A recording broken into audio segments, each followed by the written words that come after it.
안녕하세요. 허브경제TV입니다. 오늘 볼 종목은요, 삼성중공업을 좀 보도록 하겠습니다. 일단은 내일 미국 역사에도 몇 안 되는 이벤트가 있기는 하죠.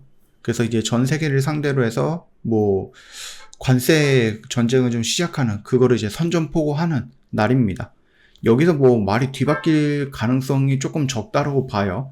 결국은 이제 관세 전쟁은 시작이 될 거고, 그거에 맞춰서 이제 서로 좀 조정을 하는 그런 단계까지 좀 넘어간 거다라고 보는데, 그 흐름이다라고 하면 저는 오히려 조금 더 좋은 분위기를 연출하지 않을까라는 생각을 합니다. 물론 이제 서로 이제 막 보복 관세 막 이렇게 해가지고 이제 무한정 높아지는 이 관세를 보고 있으면 이거 짜증 날 수는 있겠지만은, 그럼에도 불구하고 주고받을 것들이 있는 국가에서는 오히려 다른 애들이 관세가 이렇게 높아지는데 우리는 관세가 낮아지면 우리나라한테 훨씬 더 도움이 되고 더 유리한 거죠. 그러면 우리나라 증시에도 긍정적인 영향을 줄 수 있다는 얘기입니다. 일단 미국이 원하는 건 우리나라가 일단 갖고는 있어요. 일단 두 가지가 있습니다. 첫 번째는 뭡니까? 조선이었고, 두 번째는 알래스카 가스관 사업에 우리나라가 참여하기를 원하는 거죠. 물론 이 사업을 참여하면 우리가 손해를 볼 가능성이 훨씬 더 높기는 하지만 지금 그런 거 따질 때가 아니에요. 이거를 주고 나서라도 우리가 관세라든지 다른 쪽에 전기차, 자동차, 2차 전지, 그 다음에 반도체, 이런 쪽에 좀 우리가 좀 유리한 입장으로 가지고 온다라고 하면은 이거는 내줘야 되는 부분이다라고 생각을 해요. 지금 협상을 해야 되는데, 일단 우리나라 정치 리스크, 정치 상황상 협상할 수 있는 그 머리가 없죠? 예, 우두머리가 없습니다. 대통령이 없어서 너무나도 좀 아쉽다.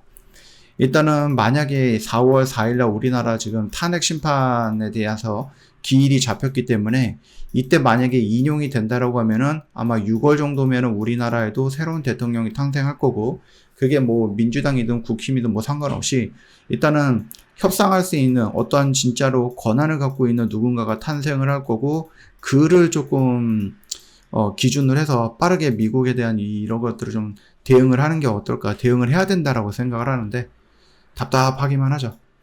자, 일단은 우리나라 이건 뭐죠? 예. 우리나라에서 그 삼성중공업이라든지 이런 것들을 놓고 보면은 이 뉴스가 이건 안 나오네요. 뭔지 모르겠는데. 자, 어찌됐든 간에 삼성중공업이죠. 삼성중공업 같은 경우는 지금 조정을 좀 받고 있기는 하거든요. 그래서 지금 우리가 공매도가 시작이 된다라고 했을 때, 이 조선이라든지 아니면 방산 쪽이 조금 영향을 좀 받을 거야 라고 얘기를 했는데, 오히려 조선 쪽 애들은 그렇게 크게 영향을 받거나 그러지는 않고 있어요. 오늘 이제 마린솔루션이라든지 이런 애들 놓고 보면 전반적인 양봉을 좀 보여주기는 했거든요. 물론 그 사이에 많이 밀려 내려간 것도 있기는 하지만, 그래서 나름의 흐름이 공매도 때 때려맞는 그 정도의 움직임은 아니더라라고 보시면 될 것 같습니다. 그래서 우리는 일단 조금 더 지켜볼 필요는 있겠다, 이렇게 좀 말씀을 드려볼게요. 2차 전지 애들은 여전히 좋은 모습은 아니죠. 얘네가 1차적으로 공매도 세력에 타켓이 된 것 같다라고 생각을 하고 있습니다.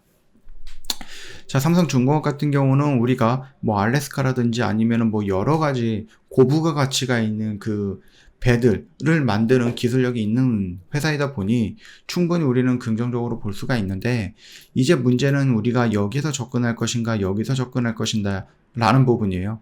애초에 우리는 여기는 그렇게 크게 생각을 하지 않았던 영역이기 때문에 여러분들 여기서 혹시라도 이렇게 올라가는 부분에 대해서 너무 아까워할 필요는 없다라고 말씀을 드려볼게요. 일단 공매 세력이 좀 관심을 갖고 있다라고 하는 이 얘기에 대해서 우리가 가볍게 볼 필요는 없습니다. 그렇다고 무시할 부분은 아니죠. 일단은 조금 더 지켜볼게요. 조금 더 밑으로 내려간다라고 했을 때 이 아래 구간을 우리가 기다리면서 접근할 수 있는 공간에서는 조금 과감한 접근들을 한번 해보겠다라고 좀 말씀드려볼게요. 일단은 기타 법인이라든지 연기금, 투신, 보험 이쪽 기관 쪽에서는 긍정적인 모멘텀들이, 좀 긍정적인 수급들이 들어와주고 있어요. 근데 외국인들은 계속해서 요즘은 매도를 좀 치고 있는 모습을 보여주고 있는데, 일단은 대차장고라든지 아니면 이런 부분들까지만 놓고 본다라고 해도 한번 볼까요? 얘가 부분인데, 일단 계속해서 뭔가 늘어나고 있다라는 것은 그렇게 좋은 징조는 아니긴 하죠. 예, 물론 이게 꼭 주가를 떨어뜨리고 공매도 세력이 꼭 들어올 거다라고 하는 단정 짓는 그런 결과는 아니겠지만, 그래도 우리가 이런 것들을 놓고 본다 했을 때 확률적으로 높아진 거는 맞거든요. 예, 그렇기 때문에 아무리 좋은 뉴스가 나오고 훈풍이 나온다라고 한들 이 공매도에 대한 어느 정도의 그 뭐라 그럴까요? 경계는 좀 필요할 거다라고 좀 말씀을 드려봅니다. 물론 여러분들이 공매도가 너무나도 경계스럽기 때문에 걱정이 되기 때문에 내가 접근하지 않는다라고 하기에는 방산과 조선은 제가 봤을 때는 여전히 좀 좋고 앞으로도 계속 나아질 거라고 보거든요. 괜찮아질 거라고 보거든요. 그렇기 때문에 너무 조급하게만 보지는 말자. 일단은 그 관세가 어떻게 얘기가 나오는지, 그리고 우리나라 미국이 얼마나 절실하게 우리나라의 조선을 원하는지를 보면서 우리가 삼성중공업은 대응을 해도 될 것 같다라고 생각을 합니다. 저 허브경제TV 공식 채널 여러분들 보기 편하게 올려놨죠? 이것만 놓고 보셔도 정말로 도움이 많이 될 거라고 생각을 해요. 놓치지 마시고 꼭 정독 한번 해주시고, 저 허브경제TV는 또 오늘도 열심히 또 매매를 했습니다. 그래서 이런 결과물도 오늘도 만들어냈고, 이거는 여러분들도 할 수 있는 거거든요. 아니 우리는 하는데 여러분 왜 못합니까? 여러분들도 할 수 있어요. 다만 이제 방법을 모르겠다 하시는 분들은 저 허브경제TV를 찾아오시면 되는 거고요. 영상 댓글에 링크 클릭해서 들어오시면 됩니다. 공식 채널에 들어오셔서 저희한테 문의하기 남겨놓으시면 저희가 또 자세하게 알려드릴게요. 오늘도 고생 많으셨습니다.